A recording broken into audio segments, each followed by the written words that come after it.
মার্চে শুরু হচ্ছে পবিত্র রমজান। এই সময় নিত্য প্রয়োজনীয় বেশ কয়েকটি পণ্যের চাহিদা বেড়ে যায়। এসব পণ্যের চাহিদা মেটানোর পাশাপাশি বাজারে দাম নিয়ন্ত্রণে রাখতে হিলি স্থলবন্দর দিয়ে ভারত থেকে বেড়েছে বাদাম, কিশমিশ, ছোলাসহ বিভিন্ন পণ্যের আমদানি।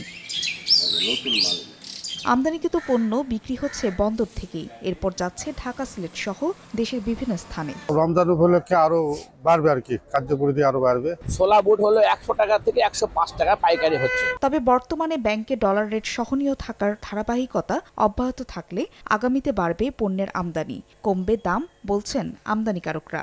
বিগত দিনে আমাদের যে এলসি জটিলতা এবং ডলার সংকট ছিল, ডলারের দাম বৃদ্ধি পেত, কিন্তু বর্তমানে এই সমস্যাগুলো আমাদের হচ্ছে না। যদি এভাবে আমদানি করা হয় তো দাম কমে আসবে।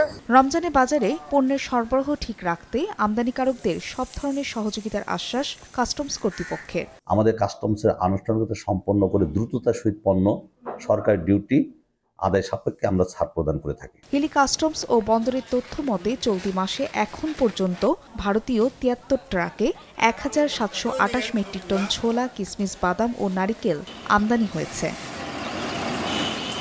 সময় সংবাদ, হিলি।